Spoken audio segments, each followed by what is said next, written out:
We are Group 15 in this group interactive learning activities. We are from Liverpool 15. As you can see from our group name, we are going to discuss on liver. Liver is one of the vital organs in our body, so it is very important to know the details of it. Let's see the content of this video. In this video, we are going to discuss on the histological structures, functions, blood supply, structural unit, and several compartments in the liver. This is the mind map that we made for this topic. Let's discuss the central part of it. Liver is the heaviest gland in our body. It weighs about 1.4 kg in average adult. It is divided into two principal lobes, the larger right lobe and the smaller left lobes. It is surrounded by a thin connective tissue capsule called the capsule of Gleason. Liver is an organ in which nutrients absorbed in the digestive tract are processed and stored for use by other parts of the body. It is also an interference between the digestive system and blood. So we move on to the functions of liver. There are a few general functions of liver that we need to know, which are: liver is responsible in gathering, transforming, and accumulating metabolites. It is also responsible in neutralizing and eliminating toxic substances, including alcohol and drugs. It is also responsible in serving as major storehouse for carbohydrates. It also producing of plasma proteins such as albumin, other carrier proteins, coagulation factor, and growth factor. And last but not least, in secreting biles, which is an exocrine function of the liver. Biles are important for lipid digestion. So we move on to the liver lobule or the hepatic lobule. So what is hepatic lobule? Let us move to diagram that can help us understand more. The liver lobule is actually the structural unit of the liver. Each lobule is roughly hexagonal in shape, and each of central lobule consists of central vein, collect blood from lobule into the hepatic vein. Located at the lobule periphery, the vessel supply incoming blood, portal vein, the hepatic artery.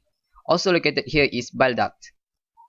Collectively, the portal vein, hepatic artery, and the bile duct comprise the portal triad.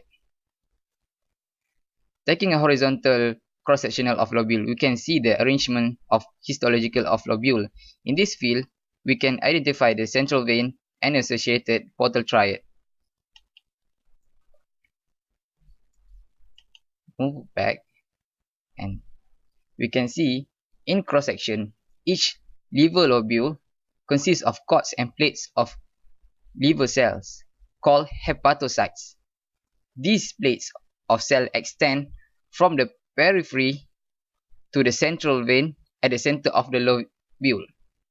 The plates of hepatocyte usually only one cell thick except at the site of branching, and the space between these plates contains capillaries called the liver sinusoids. We'll talk about the blood supply of the liver. Liver has an unusual blood supply as it receives both venous blood and arterial blood. First, let's talk about the venous blood. 70 to 80% of the blood supply comes from the portal vein. By the portal vein, venous blood is conveyed to the liver from the stomach, intestines, spleen, and pancreas. The deoxygenated venous blood in the portal vein contains drugs and all the nutrients absorbed from the digestive tract, except the complex lipids chylomicrons, which are mainly transported by the lymph vessels. These substances pass through the liver on their way to the systemic circulation. Next is the arterial blood. 20 to 30% of the blood in the liver is from hepatic artery, which supplies the liver with arterial blood. Arterial blood, which is oxygenated blood, supplies the liver with oxygen. Both venous blood and arterial blood will mix during the passage through the liver. The blood from the liver is then drained by the hepatic vein to the inferior vena cava and then to the right atrium of the heart. So now to recap, Both oxygenated blood and deoxygenated blood in the liver will pass through the liver sinusoids to the central veins, which is then transported to the hepatic veins, to the inferior vena cava, back to the right atrium of the heart. Now I'm going to talk about hepatocytes. Hepatocytes is a large polygonal cell. Its cytoplasm contains an abundance of both smooth and rough endoplasmic reticulum. The rough endoplasmic reticulum forms aggregates called basophilic bodies. Several proteins, for example albumin, fibrinogen, are synthesized in basophilic bodies. Various important processes take place in smooth endoplasmic reticulum, such as oxidation, methylation, and conjugation for detoxification of substances. The surface of hepatocytes that faces the space of these contains many microvilli. This is to increase the surface area between blood and the hepatocytes. Next, we're going to talk about stellate or ethyl cells, which situated in the space of these. Stellate or ethyl cells are fat-storing cells which contain vitamin A-rich lipid inclusions. The function is to uptake, storage and release of retinoids, synthesis and secretion of general extracellular matrix proteins and proteoglycans, besides involved in secretion of growth factors and cytokines. They are also involved in regulation of the sinusoidal lumen diameter. We'll be talking about the bile canaliculi of the liver. Bile canaliculi are narrow intercellular canals that lie between the cell membranes of two adjoining hepatocytes. As you can see, this is the bile canaliculi. The cell membranes on each side of these canaliculi are joined by jugular occludens, which is also known as tight junctions. The bile which is secreted by the hepatocytes flow into the bile canaliculi. The bile flows in a direction opposite to that of the blood, which is from the center of the lobule to its periphery towards a bile duct in the portal area. As you can see, the bile flows from the center of the hepatocytes towards periphery, which is the bile duct, as indicated by the black arrow. Next, I'm going to discuss on the hepatic sinusoid. Let's see the mind map and zoom into the part that has the hepatic sinusoid.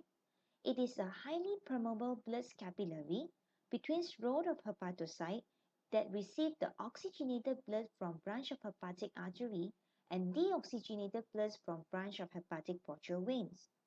Function of sinusoid is to converge and deliver blood into the central vein.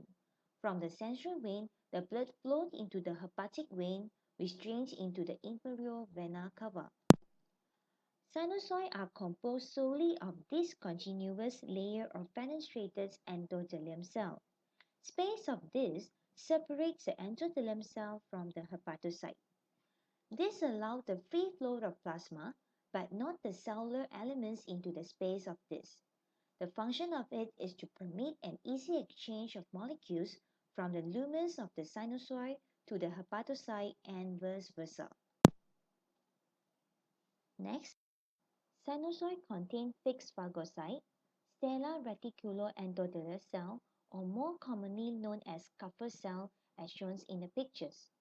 The functions of Kupffer cell is to metabolize H-erythrocyte, digest hemoglobin, secrete protein, destroy bacteria and other foreign matters in the venous blood draining from the gastrointestinal tracts.